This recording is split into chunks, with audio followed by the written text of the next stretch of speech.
साधु वंदितु सौवसिदे धुवमचलमणो वमं गदिं पते ओचामि समय पावण मिनमो सुध केवली मणिदम नमः समय साराय स्वानुभूत्या चकासते चित्स्वभावाय भावाय सर्वभावांतरचिदे।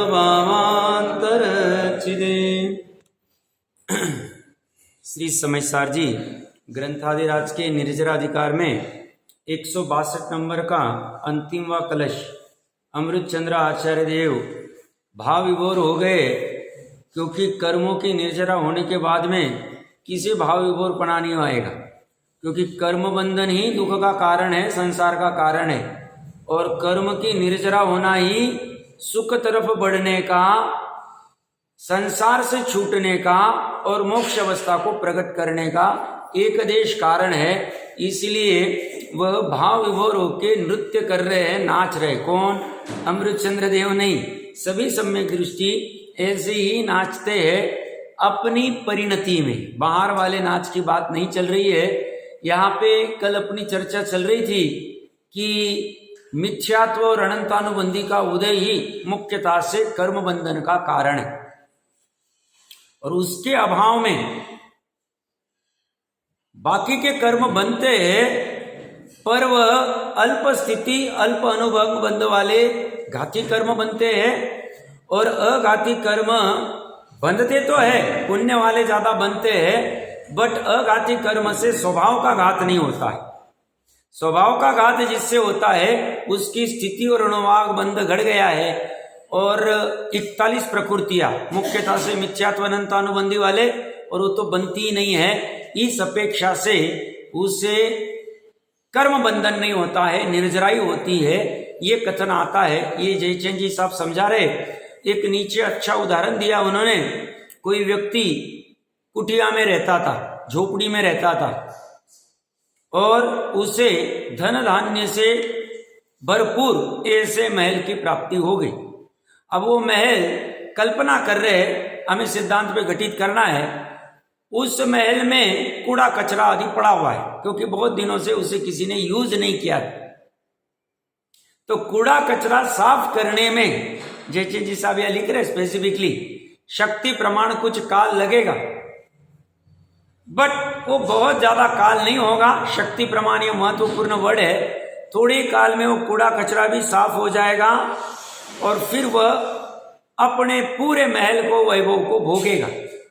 सिद्धांत में क्या घटित करेंगे? सिद्धांत में इतनी चर्चा है, कुटिया में रहना कहो, झोपड़ी में रहना कहो, मतलब वर्तमान हमारे अज्ञान अवस्था में, पामर अवस्था में रहना, जहां निरंतर छटपटाहट, आकुलता, कमी, दुख महसूस होता है।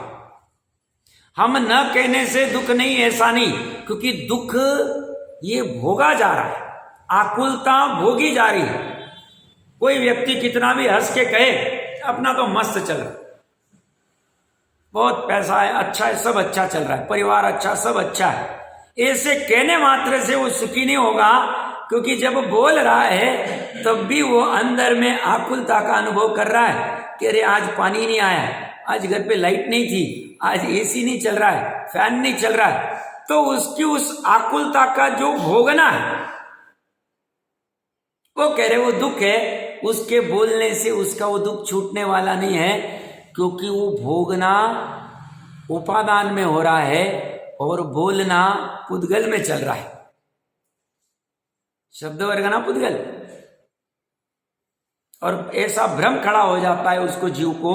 तो उसे समझाते हैं, तो झोपड़ी में या कुटिया में रहना मतलब वर्तमान हमारे अज्ञान अवस्था में, मिथ्यात्व अवस्था में अपना अनंत वैभव होके भी उसे जान नहीं पाना, उसे प्रतीति नहीं कर पाना, उसे भोग नहीं पाना।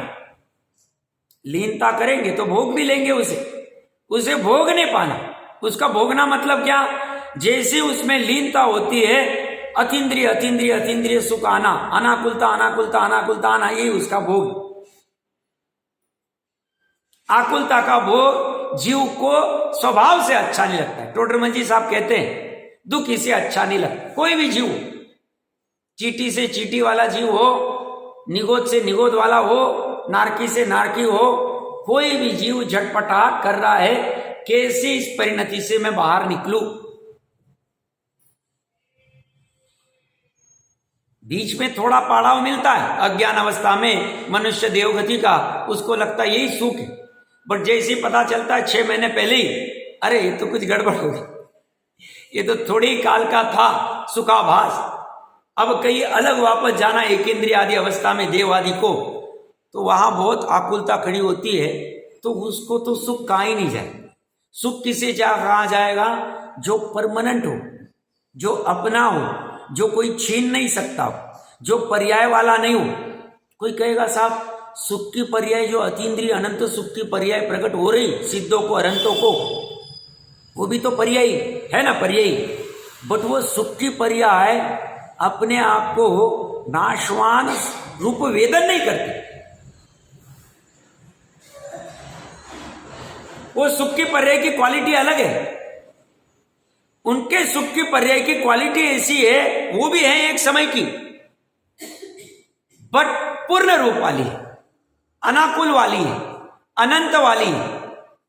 वो मैं पर्याय हूं और मैं द्रव्य को भोग रही हूं, वेदन कर रही हूं, इसलिए मैं सुखी हूं, ऐसा वहां अनुभव नहीं होता। वहां उस सुख की पर्याय को भी मैं ही सुखी हूं, मैं ही सुख हूं, मैं ही त्रिकाली हूं, ऐसा सुख रूप वेदन में आता है। प्रकरण क्या चल रहा है? कुटिया में उसे दुख था, अपना सिद्धांत पे घटित कर रहे हैं। तो वर्तमान अपनी अवस्था कुटिया में रहने जैसी, और जैसे ही मैं त्रिकाली शुद्ध आत्मा हूं ऐसा वेदन होगा, अनुभव होगा, प्रतीति होगी, वैसे ही हमें धन धान्य से भरपूर महल की प्राप्ति होगी, मतलब अपने वैभव की प्राप्ति होगी। कब? जब पर्याय त्रिकाली से कनेक्ट होगी। अभी पर्याय पर द्रव्य से कनेक्टेड है, धन पुत्र मकान आदि से कनेक्टेड है, शरीर आदि से।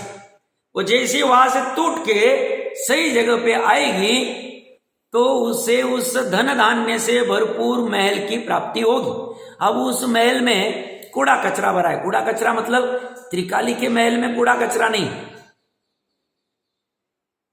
कूड़ा कचरा उस चारित्र की पर्याय में जो अप्रत्याख्यान रूप प्रत्याख्यान रूप संजुलन रूप आ रही है। कूड़ा कचरा क्रियावती शक्ति में है, वैभाविक शक्ति में और अन्य अन्य शक्ति में, निष्क्रियत्व गुण में, जो अभी स्थिर नहीं रह पा रहे, स्वभाव रूप परिणमन नहीं कर पा रहे। अभी विकार उत्पन्न हो रहा है, एक जगह से दूसरे जगह जाने का क्रियावती आदि शक्ति का कार्य चल रहा है। आवश्यकता नहीं, अगर आवश्यकता रहती थी तो सिद्ध भी गमन करते रहते।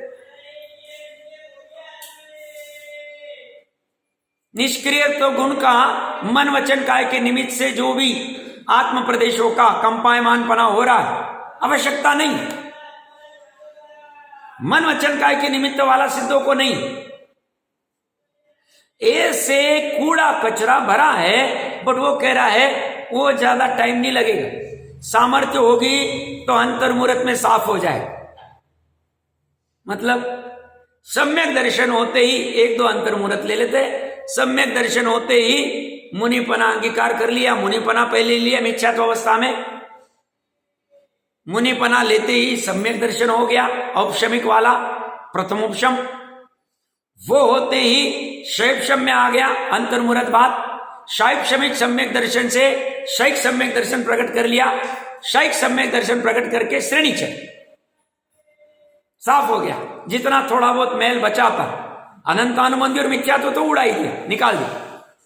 2 मुहूर्त में भी कर सकता है शक्ति सामर्थ्य, और किसी की सामर्थ्य नहीं है, अर्धपुद्गल में हो जाए, अर्धपुद्गल में हो जाए, ज्यादा देर नहीं लगे।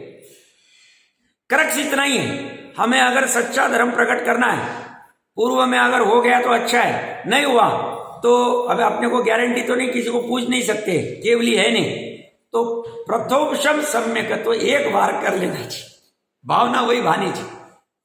वो हो गए तो फिर बिंदास हो सकते। वैसे आवश्यकता नहीं बिंदास की। 2-3 दिन पहले भगवती आराधना से पढ़ा था मैं कि सम्यक तो की आराधना से च्युत होगा तो भी अर्धपुद्गल परावर्तन पड़ा है, बट अभी उसको गौण कर दो। एक बार करके अर्धपुद्गल तो कर लेंगे, फिर बाद में देखेंगे क्या होगा। प्रथोपशम सम्यकत्व करने के लिए 5 लब्धि करनी पड़ेगी। उल्टा जा रहे हैं अभी। मोक्ष प्राप्त करने के सुखी अनंत सुखी होने के लिए मोक्ष प्राप्त करना पड़ेगा। मोक्ष प्राप्त करने के लिए मोक्ष मार्ग में चलना पड़ेगा। और मोक्ष मार्ग सम्यक दर्शन ज्ञान चारित्राणी मोक्ष मार्ग है। सम्यक दर्शन ज्ञान चारित्राणी में वो कह रहे हैं सम्यक दर्शन सबसे महत्वपूर्ण है। सम्यक दर्शन नहीं होगा तो ज्ञान और चारित्र भी सम्यक नहीं होगा। तो सम्यक दर्शन के लिए वो कह रहे अनादि मिथ्या दृष्टि सबसे पहले प्रथमोपशम सम्यकत्व ही करता है। अनंतों ने ऐसे ही किया। शाइक्षमिक नो, शाइक नो। शाइक कब होगा? शाइक्षमिक पूर्वक होगा। शाइक्षमिक कब होगा? पहले कभी ना कभी प्रथमोपशम एक आध बार किया होना चाहिए। एक बार अंतर्मुहूर्त का है। अंतर्मुहूर्त बाद वापस मिथ्यात्व में भी आ सकता। कर्णानुयोग की चर्चा कठिन लग रही बट सुनने योग्य, समझने योग्य। और प्रथमोपशम सम्यकत्व के लिए क्या करना? हम रिवर्स आ रहे हैं। प्रथमोपशम सम्यकत्व के लिए 5 लब्धि करनी पड़ेगी। 5 लब्धि में वो कह रहे हैं करण लब्धि अपने हाथ में नहीं, ऑटोमेटिक प्रोसेस। हम बुद्धिपूर्वक सोच नहीं सकते चलो अभी करण लब्धि चालू करता हूं मैं। प्रायोगिक लब्धि भी अपने हाथ में नहीं कि मैं कर्मों की अंत कोड़ाकोड़ी स्थिति कर दूं।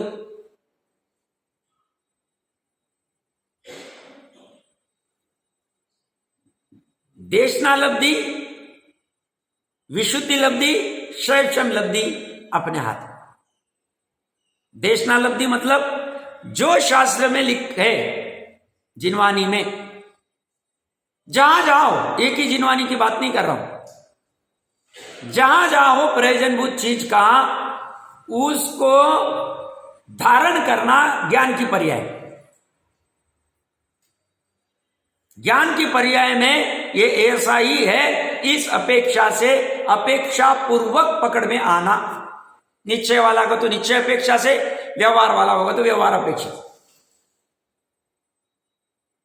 ये होगा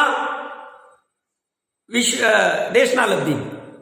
देशना लब्धि मात्र सुनना नहीं, सुन के छोड़ देवे तो फायदा नहीं, उसको धारण करने तक लेके जाना है। ये अपने हाथ में। क्या अपने हाथ में? शास्त्र स्वाध्याय करना या गुरु आदि के इससे सुनना, अगर अवेलेबल हो जाते धर्मगुरु 6वें 7वें वाले या और अन्य कोई भी जो रहे विद्या, उनसे सुनना, ये अपना पुरुषार्थ, ये कर सकते स्वाध्याय। वहीं रुकना नहीं। हमने जैसे ना आचार्य देव की 236वां टीका में पढ़ा, धर्म का श्रवण करके ग्रहण करके धारण आदि आदि आगे बढ़ते गए। स्वयं खींचते लेके जाना है। तो स्वाध्याय अपने हाथ में है, जिनवानी अवेलेबल है, उसको पढ़ के उसके ऊपर विचार कर, विचार करके ये ऐसा ही है, ऐसे कंक्लूजन पे आना। ये ऐसा ही है, इसमें बहुत महत्वपूर्ण बात है। जैसा जिस अपेक्षा से शास्त्र में हो उस अपेक्षा से जानने में आना। कोई कहेगा शास्त्र की अपेक्षा क्यों? शास्त्र में जो लिखा हुआ है अपेक्षा के साथ, शादवाद के साथ में, वो वस्तु स्वरूप के अनुसार। वस्तु स्वरूप जैसा है वैसा सर्वज्ञ ने जाना, सर्वज्ञ ने जैसा जाना वैसा गंधर्वों ने गूंथा, गंधर्वों ने गूंथा वैसे आचार्यों ने शास्त्र में शादवाद से लिख दी। तो वस्तु स्वरूप के अनुसार जिनवानी में है, अपेक्षा के साथ। अपेक्षा बहुत होनी जरूरी। अपेक्षा नहीं है तो 363 मत वाला। अपेक्षा के साथ उसको पढ़ना, पढ़ के उसको निर्णय पूर्वक, ये ऐसा ही है, इतना निर्णय कि इसमें कोई डगमग नहीं हो सकती, क्योंकि वो निर्णय वस्तु स्वरूप के अनुसार होगा, होना चाहिए। वस्तु स्वरूप में चेंज नहीं कर सकते। अपने पास एक ही ऑप्शन है ज्ञान के पास, जैसी वस्तु है वैसा जान, ध्रुव वस्तु को ध्रुव रूप जानो, उत्पाद वाले को उत्पाद वाला जानो, स्वभाव की परिणति को स्वभाव रूप जानो, विभाव की परिणति को विभाव जानो। स्वभाव की परिणति सुखकारी है तो ऐसा सुखकारी जानो, विभाव की परिणति दुखकारी तो दुखकारी जानो। स्व को स्वरूप जानो, पर को पर रूप जानो। बस इतनी सिंपल बात है, ज्यादा कॉम्प्लिकेटेड नहीं। प्रकरण कहां से चल रहा है? झोपड़ी में से महल में लाना है उसे, और वो निकलता कैसे, और अपना चर्चा चल रहा है करना क्या हमने क्या करना। क्या हमें अपने आउटपुट से मतलब है? वो नहीं फायदा है तो हम क्यों आए सब यहाँ?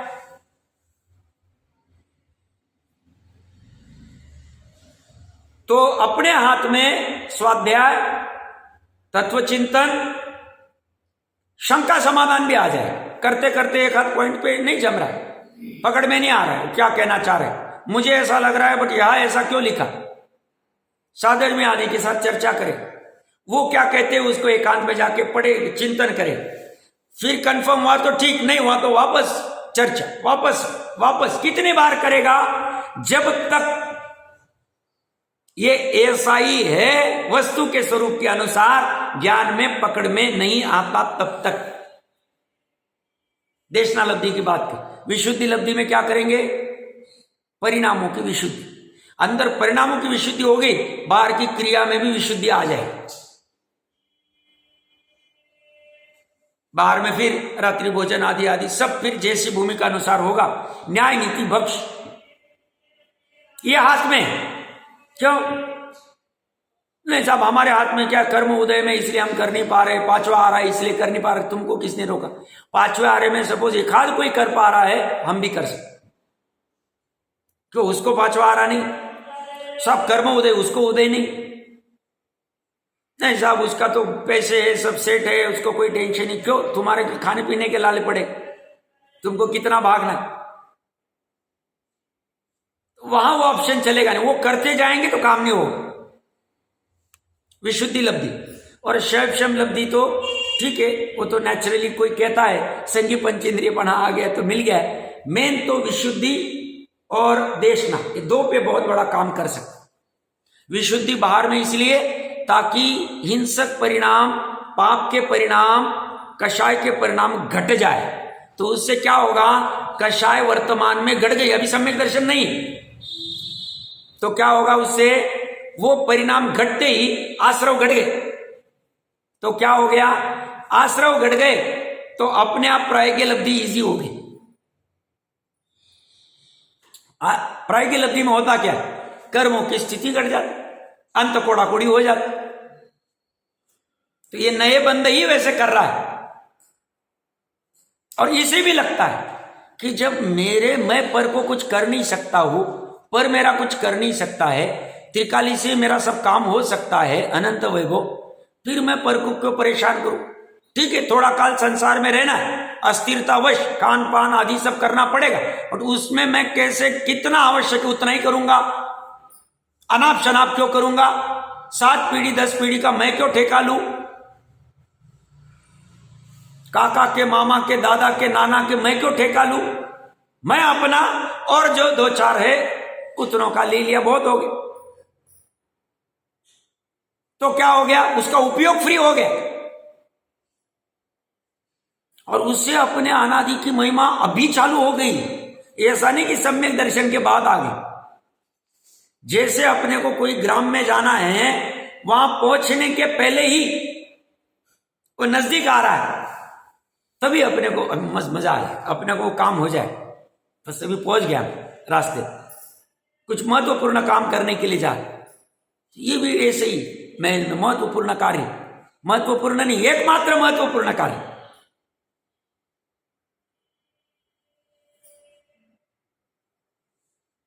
और ये हम कर रहे हैं। तो अपने को चिंता करने की जरूरत नहीं, प्रायज्ञ लब्धि कब होगी, करण लब्धि कब होगी, हम करते जाए। बीच बीच में चेकिंग करनी पड़ेगी। जैसे हर रोज अपना डेबिट क्रेडिट खाता भाई करते, ऐसे बीच बीच में करता रहने पड़ेगा। हर 2 दिन में, हर 4 दिन में बराबर तो चल रहा है, प्रोसेस तो ठीक चल रही, कहीं गड़बड़ तो नहीं हो रही। और क्या कर सकते, और क्या कर सकते, और कैसे घटा सकते पाप आदि को, और स्वाध्याय कैसे बढ़ा सकते, और चिंतन कैसे बढ़ा सकते, ये निरंतर वो करता रहता। यहां पे दान व्रत शील तब कुछ भी नहीं आया। हिंसा चोरी झूठ तो छोड़ो ही, वो तो छोड़ने की बात चल रही। तो दान व्रत शील तब करना कि नहीं करना, भूमि का अनुसार भाव आएंगे तो करना ना, क्या फर्क पड़ा। बट वहां पे मान कषाय, लोक कषाय आदि आदि वो सब भाव नहीं होंगे, उनकी मंदता होगी, वहां सहजता होगी कोई भी कार्य करने में। तब भी करेंगे, व्रत भी करेंगे, दान भी करेंगे, पूजा भी करेंगे, विधान भी करेंगे, कुछ भी करेंगे, फोकस से हटना नहीं। प्रकरण कहां से चल रहा है, कुछ भी करके प्रथोपजम सम्यक तो एक बार कर लेना चाहिए। पूर्व में हो गया तो चिंता नहीं करना, फिर तो आराम से सोते रहे। बट गारंटी नहीं है, क्योंकि कोई कहने वाला नहीं कंफर्म कि तुम्हारा हो गया काम, तुम चिंता मत करो, अभी सोते भी रहे तो चलेगा। वैसे तो 12वें गुण स्थान के अंतिम समय तक छूटना नहीं, अपन तो चर्चा ही करके आ गए। प्रमाद मत करना, 236वीं गाथा जैसे आचार्य देव सम्यक दृष्टि को कह रहे, सम्यकत्व प्राप्त करके भी समाधि में प्रमाद करता है, उसको कह रहे प्रमाद मत। दोनों प्रकरण साधवाद अपेक्षा समझना। सम्यक दर्शन है तो वहां तक चले जाना, नहीं है ये तो ठीक है। ऐसे ही चलता है लौकिक में, कोई लगेगा ये तो ठीक नहीं, कभी कुछ कहते कभी कुछ। हम लौकिक में क्या करते, अपना बच्चा रहेगा उसको क्या करते, तू एक बार 10वीं का टेंशन खत्म कर, 10वीं में तेरा 98 99 लेके आ जाए, फिर टेंशन नहीं, फिर तो आराम से रहे। 10वीं का जैसे ही एग्जाम दिया, रिजल्ट आया, उसने बोल दिया पापा आ जाएगा 99 आ जाए, ये शांति से चल अभी तुझे घुमा के लाता, 2-4-8 दिन लाएगा, रिजल्ट आया या नहीं अभी 12वीं, फिर 12वीं होने के बाद बोलेगा, फिर उसका वो डिग्री होने के बाद पीजी के बिना चलता क्या भैया, कितनी कंपटीशन। फिर पीजी होके हो बोलेगा भैया इतना खर्चा हो गया, अभी कमाए बिना कैसे चलेगा, उसका तो खत्म होता जाता। ये वस्तु स्थिति, यही वस्तु स्थिति यहां ला रहे, यहां बोल रहे वहां तक हम खड़ा कर, फिर बाद में केवल ज्ञान के पर्याय प्रकट होने के बाद कुछ नहीं कर, फिर आवश्यकता नहीं कोई भी कर। अपने प्रकरण पे आ जाते, 454 नंबर पेज, पहला पैराग्राफ पढ़ लिया था। नीचे कह रहे वृक्ष की जड़ कट जाने पर हरे पत्ते रहने की अवधि कितनी होती है, इसलिए इस अध्यात्म शास्त्र में सामान्यतया ज्ञानी अज्ञानी होने के संबंध में ही प्रधान कथन है। कौन सा, ज्ञानी अज्ञानी, केवल ज्ञानी नहीं, सामान्य जितना जानता है उतना सम्यक जानता है, और सम्यक नहीं जानता है जितना तो अज्ञानी। ज्ञानी होने के बाद जो कुछ कर्म रहे हो वे सहज ही मिटते जाएंगे, सहज मिटते जाते। यहां उपादान ने क्या किया, कर्म का मिटना, मतलब ये हो गया कर्म में, और उपादान मतलब जीव ने क्या किया, जीव ने अपनी परिणति सहज कर दी, ज्ञाता दृष्टा वाली परिणति कर दी, यह सहज कर्म उदय उदीर्णा होकर खिरते जाते। थोड़ा जितनी प्रमाण में चारित्र का अस्थिरता होगी यह उपादान में, जीव में, उतने प्रमाण में नए बंध भी आ रहे हैं। बट वो बंध जो कर्म अभी नए कर रहा है उसका उदय आएगा तब जितनी प्रमाण में उसकी स्थिरता रहेगी, ज्ञाता दृष्टापन रहेगा, उतने प्रमाण में उन फलों को वो भोगेगा नहीं। अच्छे समझना, मैंने दो चीजें कही, एक अज्ञान अवस्था में बांधे कर्म का उदय आना और एक ज्ञान अवस्था में बांधे कर्म का उदय आना। कोई बता पाएगा मैंने क्या बताया?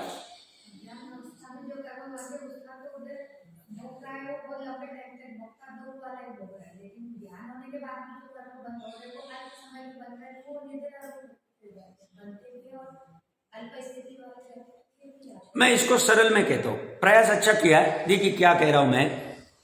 अब मान लो अभी कोई 9 बज रहे हैं, 9 बजे कोई ज्ञानी हुआ, सम्यक ज्ञानी, सम्यक दृष्टि हो गया केवली के अक्ष में, ठीक है ना। इसके पूर्व 9 बजे के पूर्व पूरी अज्ञान अवस्था थी। उस अज्ञान अवस्था में जो जो कर्म बंधे थे, मान लो अब उदय में आ रहे, अज्ञान में बांधे थे और अभी ज्ञानी होने की अवस्था में उदय में आ रहे। ज्ञानी की अवस्था में जो उदय में आएंगे, ये जीव जितने प्रमाण में स्थिरता है उतना ज्ञाता दृष्टा रहेगा, उतने प्रमाण में उसका फल उसे मिलेगा ही नहीं। और जितने प्रमाण में अस्थिरता है, अप्रत्याख्यान वाली, प्रत्याख्यान वाली, संजलन वाली जैसी भूमिका होगी वैसा, उतने प्रमाण में नए कर्म बंधेंगे। ज्ञान अवस्था में कह रहा हूं मैं, ज्ञान अवस्था में अज्ञान अवस्था के कर्म भोगने में आ रहे हैं और नए कर्म बंध रहे हैं। दो चीजें हो रही। नए कर्म कितने बंध रहे हैं? थोड़े से, 41 प्रकृतियां नहीं बंध रही, और जो थोड़े बंध रहे वो अल्प स्थिति, अल्प अनुभाग वाले घाती कर्म और अघाती कर्म अन्य। ठीक है, अब मैंने दूसरा साथ में ऐसा कहा तो ये पुराने वाले अज्ञान अवस्था वाले कर्म भी आके खिल गए, नए कर्म वैसे बंधे नहीं जैसे अज्ञान अवस्था में बनते थे। ये एक फायदा हो गया।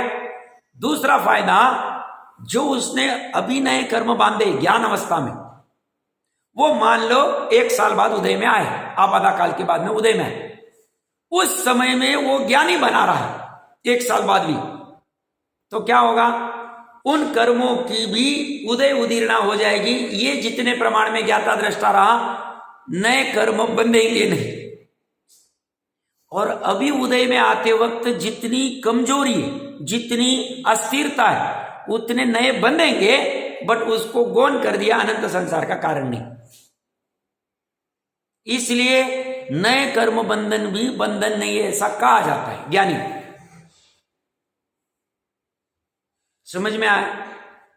एक पुराने कर्म अज्ञान अवस्था वाले और एक ज्ञान में जो अप्रत्याख्यान आदि के निमित्त से जो प्रकृतियां बन रही, उसकी बात।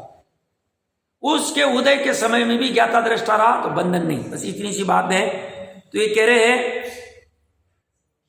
ज्ञानी होने के बाद जो कुछ कर्म कर रहे हो वे सहज ही मिटते जाएंगे। हाँ, कह सकते।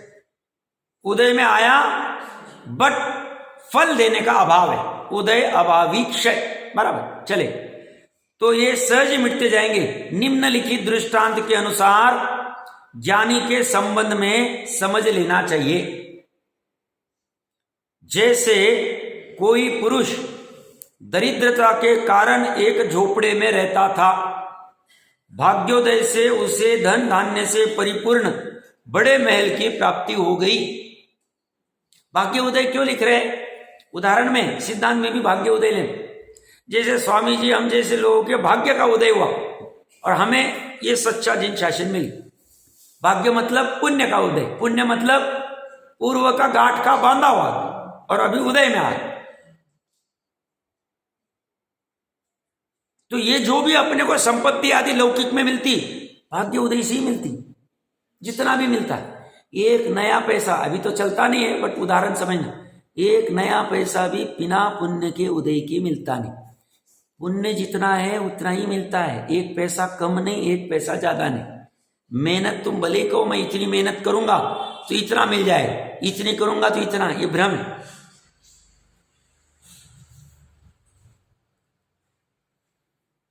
बहुत बड़ा भ्रम। तो ये कह रहे हैं, भाग्य उदय के से उसे धन धान्य से परिपूर्ण बड़े महल की प्राप्ति हो गई, इसलिए वह उसमें रहने को गया। यद्यपि उस महल में बहुत दिनों का कूड़ा कचरा भरा हुआ था, तथापि जिस दिन उसने आकर महल में प्रवेश किया, उस दिन से ही वह उस महल का स्वामी हो गया। दृष्टि मुक्त कह रहे, उसे स्वामी हो गया, संपत्तिवान हो गया। अब वह कूड़ा कचरा साफ करना है, सो वह क्रमशः, क्रमशः मतलब जैसी भूमिका हो। अब किसी की ताकत होगी, चौथे से डायरेक्ट 7वां चला जाए, 7वें से डायरेक्ट श्रेणी चढ़ जाए। भरत जी क्रमशः करेगा, 7 से फिर 8, 9, 10 आदि अपनी शक्ति के अनुसार साफ करता है। अपनी शक्ति, अपनी शक्ति मतलब एक आध कोई प्रमादी होगा, महल मिल गया, करेंगे धीरे धीरे। आज एक रूम करते 10 रूम है, 10 दिन में हो जाए, आराम से 10 दिन में करें। और कोई रहेगा नहीं भाई, अपने को कूड़े कचरे में तो आधा घंटा भी नहीं रह सकते, अपने को अच्छा नहीं लगता, तो वो सबसे पहले 10 के 10 रूम साफ करेगा, उसका जल्दी हो जाए। जो जिसना प्रमाद करेगा तो ज्यादा समय लगेगा। अर्धपुद्गल जिसे कहते हैं, अनंत संसार जो कहा जाए। पूरी देखो, यह शक्ति मतलब पुरुषार्थ की बात, हर जगह पुरुषार्थ है। मैं 10 दफे बार बार कह रहा हूं, किसी को बोर होता होगा, साहब समझ गया ना एक बार बार बार क्या कह रहे, अरे फिर भी निकलता नहीं। समय सार अपुरुषार्थी होने का शास्त्र नहीं है। शक्ति कौन लगा रहा है साफ करने का? सम्यक दर्शन होने के बाद महल प्राप्त हो गया, मतलब सम्यक दर्शन हो। मोक्ष मार्ग की महल की पहली सीढ़ी कौन सी? सम्यक दर्शन। वहां अंदर प्रवेश करने, तो सम्यक दर्शन करके अंदर तो आ गया। अंदर आने के बाद में वो कह रहे वो शक्ति लगाएगा, मतलब पुरुषार्थ करेगा तो जल्दी साफ हो जाए, और पुरुषार्थ नहीं करेगा तो लेट साफ होगा। वहां पे भी पुरुषार्थ की बात।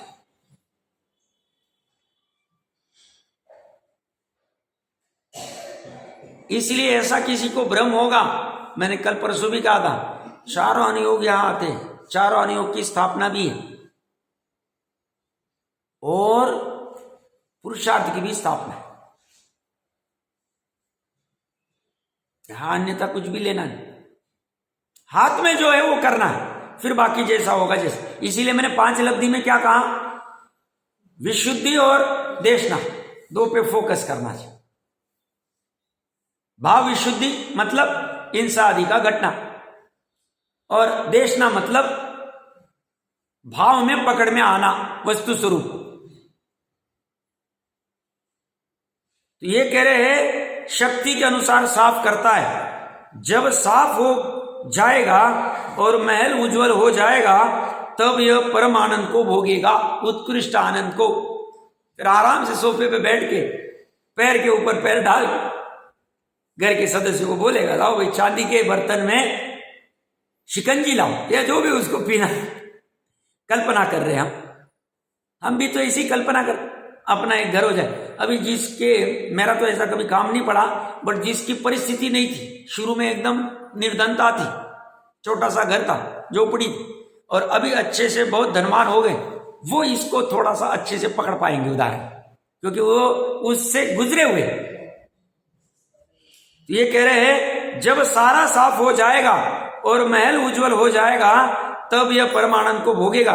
इसी प्रकार ज्ञानी के संबंध में समझना चाहिए। परम मतलब उत्कृष्ट आनंद, उत्कृष्ट आनंद मतलब यह आनंद सुख की बात करें, और वो होगा ऊपर की अवस्था में जैसे साफ हो। टीका, इस प्रकार निर्जरा रंग भूमि में से बाहर निकल गई, हो गया उसका काम। भावार्थ, इस प्रकार जिसने रंग भूमि में प्रवेश किया था, वह निर्जरा अपना स्वरूप प्रकट बताकर रंग भूमि से बाहर निकल गई, अपना प्रकट कर दिया। इसका स्वरूप समझना, ये सबके स्वरूप समझने क्यों जरूरी है वो तो हम भूलना नहीं चाहिए। 9 तत्व का स्वरूप समझना इसलिए जरूरी है, 9 तत्व के स्वरूप समझकर, यथार्थ महत्वपूर्ण है। स्वरूप समझकर, हे को हे रूप जानकर उसका त्याग होना चाहिए। आश्रव बंध पाप पुण्य आदि हे रूप जानकर उसका जैसी भूमिका वैसा त्याग होना चाहिए, और उपादेय को उपादेय समझकर शक्ति प्रमाण ग्रहण होना चाहिए। ये उसका मेन पर्पज। अब अंत में जयचंद जी साहब लिख रहे, सम्यक वंत महंत सदा समभाव रही दुख संकट आए, कर्म नवीन बंधई न तबई अर पूरव बंध झड़े बिन भाए, पूर्ण अंग सुदर्शन रूप धरई नित ज्ञान बढ़े निज पाए, यो शिव मार्ग साधी निरंतर आनंद रूप निजातम थाए। सम्यक महंत कह रहे, सम्यकवंत जीव को, सम्यक दृष्टि को महंत सदा संभाव में रहता है। कोई भी दुख संकट आते तभी भी, और क्या होता है उससे, संभाव में रहने से दुख संकट की अवस्था में भी, मतलब प्रतिकूलता आए और गंडा ताबीज बनाने को भाग रहे, मांत्रिक तांत्रिक को पीछे घुस रहे,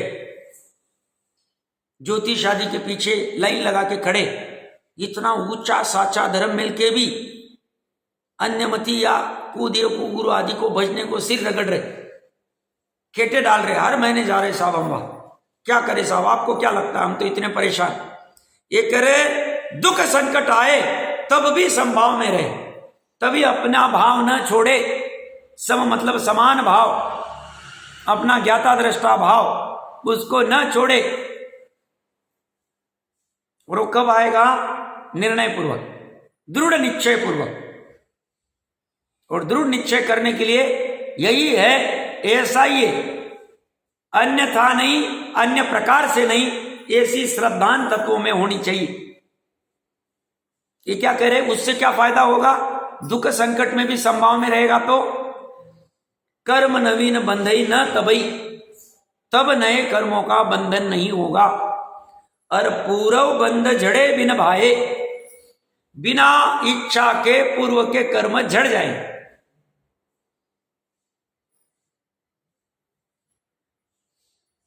प्रतिकूलता में बहुत से जीव आर्त ध्यान बहुत करते, अच्छे समझना, और अनुकूलता में रौद्र ध्यान बहुत करते। इससे होता क्या है, नए कर्म तीव्र बांधता है और पुराने कर्म का आकुलता रूप फल मिलता है। फिर से प्रतिकूलता उत्पन्न हुई, कुछ भी रोग आदि, निर्धनता आदि जो भी कोई होगी बाहर में मोटी मोटी, और यहां अर्थ ध्यान के परिणाम हुए तो घाटे का धंधा क्या हुआ? एक तो ये प्रतिकूलता आई है पूर्व के कर्जे से, उसमें दुख तो है ही वर्तमान में, और उस दुख में और अर्थ ध्यान कर लिया, तो उस अर्थ ध्यान के परिणाम से नया और फोर्स बांधी। और भ्रम क्या?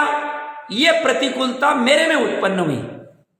वो कह रहे ये प्रतिकूलता तेरे आत्म चतुष्कय के बाहर बाहर में ही ले, भले ही एक क्षेत्र का संबंध में होगी, शरीर में होगी, शरीर का और उसका एक क्षेत्र, बट शरीर का और तेरा एक क्षेत्र का संबंध होने से तू शरीर नहीं हो जा, शरीर तेरा नहीं हो जा। अब तूने भ्रम से वहां अपना तो एकत्व जोड़ा है और उसकी प्रतिकूलता को तू अपना प्रतिकूलता मानता है, और मानने से तू अर्थ ध्यान करता है, ये मुझे ही हो गया। इससे तू नए मिथ्यात्व, अनंतानुबंधी आदि खराब प्रकृतियों का बंध कर ले।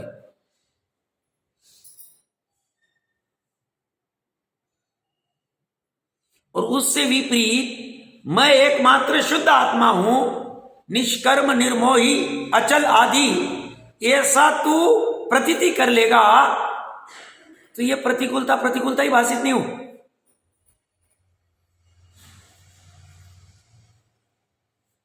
तो नया अर्थ ध्यान होगा नहीं, तो नए कर्म का बंध होगा नहीं वैसा। और पुराने कर्म का तू अभी उस पुराने कर्म के उदय के साथ जुड़ा नहीं, तो न जुड़ने से उसका फल तुझे मिलेगा नहीं उतने प्रमाण में। इस साथ में चल। और अनुकूलता में क्या होता है? पुण्य का उदय, तो ये पुण्य के उपोदय में झुपट्टे लगाता, नए नए प्लानिंग करता है, बहु आरंभ बहु परिग्रह की, ये भी कर लो, ये भी कर लो, ये भी। आरंभ आई मतलब हिंसा आई, हिंसा नंदी, चौर्यानंदी, परिग्रहानंदी सब करे। आरंभ परिग्रह मतलब आरंभ मतलब हिंसा आ गई, परिग्रहानंदी आ गई, तो वो बहु आरंभ बहु परिग्रह करके ये पुण्य को खर्च करता ही है, और बुरी तरह से करता है, क्योंकि पुण्य के उदय में अभी ये छूट न जाए, इसको मैं भोगू, इस भाव से आकुलता को भोगता है कि मेरे डिश का पकवान कोई ले न जाए, मेरा छोटा भाई, मेरी बहन आदि आदि, तो वो फटाफट खाने लगता है, वो भोगता नहीं, ठीक से आकुलता को भोगता है। और साथ में रौद्र ध्यान के परिणाम है, भोगने के आसक्ति के परिणाम है, उसमें नए तीव्र बंध कर लेता है मिथ्यात्वादी, क्योंकि पर द्रव्य को भोग नहीं सकता है, बट ये भाव कर रहा है इस पकवान को मैं ही भोगूंगा, मैं मेरे भाई को नहीं दूंगा, मैं किसी को नहीं खाने दूंगा। उदाहरण ले रहा हूं छोटा, ये उसका फल। और अज्ञानी दोनों को भोगता है। और ज्ञानी क्या करता है? कोई भी परिस्थिति में संभाव में रहे तो उससे उसके पुराने कर्म चले जाते हैं और नए कर्म बनते हैं। और जो बन रहे उसकी चर्चा हम करके आ गए। पूर्ण अंग सुदर्शन रूप धरई नित ज्ञान बढ़े निज पाए। सुदर्शन मतलब सम्यक दर्शन, अंग मतलब यहां 8 अंगों की चर्चा चल रही। सभी के सभी अंग सम्यक दर्शन रूप धरई होते हैं और नित ज्ञान बढ़े निज पाए, निरंतर ज्ञान बढ़ता रहता है, ज्ञाता दृष्टापना बढ़ता रहता है। यो शिव मार्ग, यह मोक्ष मार्ग, शिव मतलब मोक्ष, साधी निरंतर, निरंतर साधता रहता है और आनंद रूप निजातम थाए, और निज आत्मा में आनंद रूप होता है, बिना पैसे का, बिना पर द्रव्य के आलंबन का। इस प्रकार श्री समयसार की श्रीमद भगवत कुंद कुंदाचार्य देव प्रणीत श्री समयसार परमागम की श्रीमद अमृत चंद्राचार्य देव विरचित आत्मख्याति नामक टीका में निर्जरा का प्ररूपक 6वां अंक अध्याय अधिकार समाप्त हुआ। ये अपनी चर्चा चली है। आज तो ऐसे समय आ गया है, बंद अधिकार की कल से चर्चा प्रारंभ करते हैं। क्या क्या है बंद अधिकार में, वो भी बहुत अच्छी चर्चा चलेगी। अब चर्चा थोड़ी नकारात्मक सोच वाली चलेगी। यहां तक अभी तक चर्चा थोड़ी सी भेद ज्ञान वाली थी और सकारात्मक वाली थी। जीवाजीव अधिकार, कर्ता कर्म अधिकार, सवर अधिकार आदि में भेद ज्ञान की चर्चा थी। निर्जराधिकार में ज्ञानी भोगते हुए भी कैसी निर्जरा हो रही है, जहर आदि कैसे नहीं चढ़ता, ये पूरी चर्चा चली। और अब जो चर्चा चलेगी, ये बंद क्यों करता है, क्या भूल होती है इसकी, गजब चर्चा चलेगी।